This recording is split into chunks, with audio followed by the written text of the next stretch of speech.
আসসালামু আলাইকুম ওয়া রাহমাতুল্লাহি ওয়া বারাকাতুহু। বিসমিল্লাহির রহমানির রহিম। হাদিস নাম্বার 231। হযরত হুযায়ফা রাদিয়াল্লাহু আনহু থেকে বর্ণিত, তিনি বলেন, নবী করিম সাল্লাল্লাহু আলাইহি ওয়াসাল্লাম রাতে যখন ঘুম থেকে উঠতেন তখন মেসওয়াক দিয়ে মুখ পরিষ্কার করতেন। হাদিস নাম্বার 232। হযরত ইবনে উমর রাদিয়াল্লাহু আনহু থেকে বর্ণিত, নবী করিম সাল্লাল্লাহু আলাইহি ওয়াসাল্লাম বলেছেন, আমি স্বপ্নে দেখলাম যে আমি একটি মেসওয়াক নিয়ে মেসওয়াক করছি। এমন সময় আমার নিকট দুজন লোক আসলো, একজন অপরজন অপেক্ষা বড়। আমি তাদের মধ্যে ছোট জনকে মেসওয়াক দিতে গেলাম, কিন্তু আমাকে বলা হলো বড় জনকে দিন। আমি সেই মোতাবেক তাদের বড় জনকে দিলাম। রাতে অজু সহ ঘুমানোর ফজিলত। হাদিস নাম্বার 233।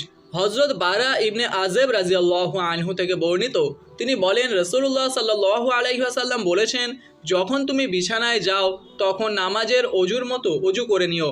অতঃপর ডান কাতে শুয়ে বলবে, হে আল্লাহ, আমার জীবন এবং সকল বিষয় আপনার কাছে সুপর্দ করি। আশা ও ভয় নিয়ে আপনার আশ্রয় গ্রহণ করি।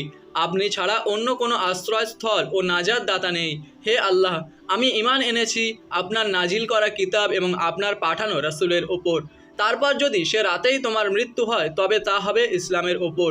উক্ত বক্তব্যগুলো যদি তোমার মননে ও চিন্তায় নিশ্চিতভাবে গ্রহণ করতে পারো তবে নিশ্চিত সাফল্য পাবে। গোসলের বর্ণনা। গোসলের পূর্বে অজু করা। হাদিস নাম্বার 234।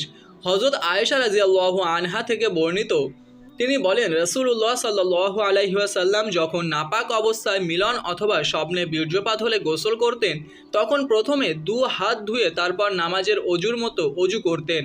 তারপর হাতের আঙ্গুলগুলো পানিতে ডুবিয়ে নিয়ে চুলের গোড়া খেলাল করতেন। তারপর উভয় হাত দিয়ে 3 আঁজলা পানি নিয়ে প্রথমে মাথায় অতঃপর সারা শরীরে ঢালতেন। হাদিস নাম্বার 235। হযরত মাইমুনা রাদিয়াল্লাহু আনহা থেকে বর্ণিত, তিনি বলেন, রাসূলুল্লাহ সাল্লাল্লাহু আলাইহি ওয়াসাল্লাম নামাজের অজুর মতো অজু করেন, অবশ্য পা ধোননি, তবে তাঁর লজ্জাস্থান ও যে যে স্থান অপবিত্র তা ধুয়ে নেন। অতঃপর নিজের উপর পানি ঢেলে দেন, তারপর সেখান থেকে সরে গিয়ে পা ধুয়ে নেন। এটাই ছিল তাঁর মিলনের পরের গোসল। হাদিস নাম্বার 236। ইবনে আব্বাস রাদিয়াল্লাহু আনহু বর্ণনা করেন, মাইমুনা রাদিয়াল্লাহু আনহা বলেন, আমি রাসূলুল্লাহ সাল্লাল্লাহু আলাইহি ওয়াসাল্লামের জন্য গোসলের পানি ঢেলে রাখলাম। তিনি তাঁর ডান হাত দিয়ে বাঁ হাতে পানি ঢালেন এবং উভয় হাত ধুয়ে নেন। অতঃপর লজ্জাস্থান ধৌত করেন এবং হাত মাটিতে ঘষেন।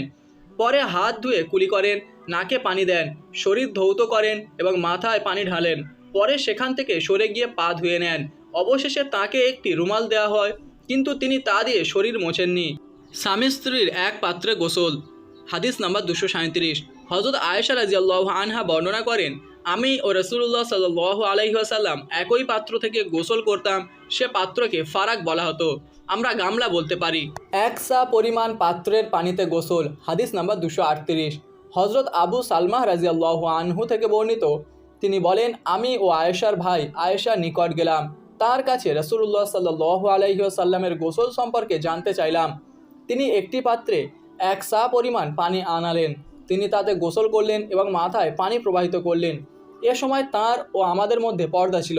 হাদিস নাম্বার 239। হযরত জাবির ইবনে আবদুল্লাহ রাদিয়াল্লাহু আনহু থেকে বর্ণিত, তিনি তার পিতা জাবির ইবনে আবদুল্লাহ রাদিয়াল্লাহু আনহু এর কাছে ছিলেন। সেখানে আরও কিছু লোক ছিলেন। তারা তাকে গোসল সম্পর্কে জিজ্ঞেস করায় তিনি বললেন, 1 সা পানি তোমার গোসলের জন্য যথেষ্ট। সে বলল, 1 সা পানি আমার জন্য যথেষ্ট নয়। তদুত্তরে জাবির বলেন, যার মাথায় তোমার চেয়ে বেশি চুল ছিল এবং যিনি তোমার চেয়ে উত্তম ছিলেন। রাসূলুল্লাহ সাল্লাল্লাহু আলাইহি ওয়াসাল্লাম তার জন্য 1 সা পানি যথেষ্ট ছিল।